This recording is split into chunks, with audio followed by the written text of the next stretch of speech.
It was February 1982, 9 o'clock in the morning. I was in front of the dean's office in my medical school. I was there because I wanted to get my posting changed. The day I was supposed to start working as an intern in the hospital, I had an accident. So I couldn't report on day one. That's the day when doctors are asked to go to various units.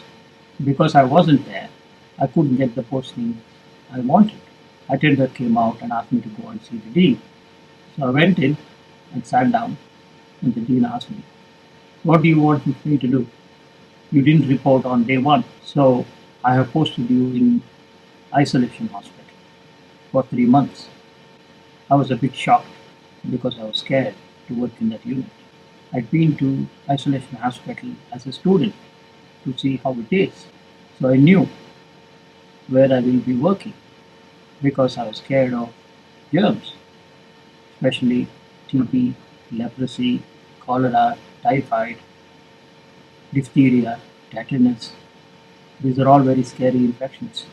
On the top of it, I had a plaster here on my nose and cuts and bruises all over my body, which were all healing. So I had an open wound scattered around my body and my face. So I told the dean that I'm scared to work there right now because I've got open wounds here, body, and I might get infected. He looked at me and said, "Are you serious?" I said, "Yes, Prof, I am. I'm very scared to work there." He said, "There have been doctors working there for hundreds of years before any antibiotic was invented. And until now, I've not come across one person who's got TB, leprosy, or other infections in that unit. So why should you be scared? Why do you think you'll get infected? And do you think that you can't get infected in the streets because leopards are walking around? Every other person in India carries TB. Maybe you're also one of them who got TB as a child, but now you're dormant." I looked at him, but still I'm scared. Dean said, "Go to the unit, speak to the doctors there, and ask them how they are coping. And I'm sure they will convince you that there is nothing to worry about." And so did I. Go to that unit and work there for 3 weeks. We didn't have gloves, we didn't have face masks, we didn't have gowns. I was doing practical procedures like putting drips, giving injections, doing cut downs, and occasionally doing biopsies. These are all invasive procedures which I had to do with no gloves on my hand because at that time we didn't have the disposable gloves.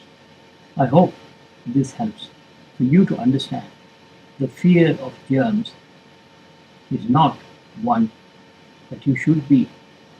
You've been made to believe that germs are killers, but they are not. The majority of the germs on your body and in your stomach and in your mouth and in your nose are there to protect you. They are not killers. There are one or two rogues around. It's like some terrorists running around in the town center. So why should you be scared? If you're scared, then you're going to ruin your life forever. Because we cannot live without the help of germs. We need them. We need them to protect us. We need them to digest our food. We need them to make sure that every organ in our body is working properly. So by using chemicals, hand sanitizers, taking antibiotics, will only make things worse because all these chemicals and antibiotics kill good germs. So in other words, you're taking away all the normal human beings in your town and allowing the terrorists to run around happily ever after. If you do that, I don't think there'll be one human being left on earth. Thank you.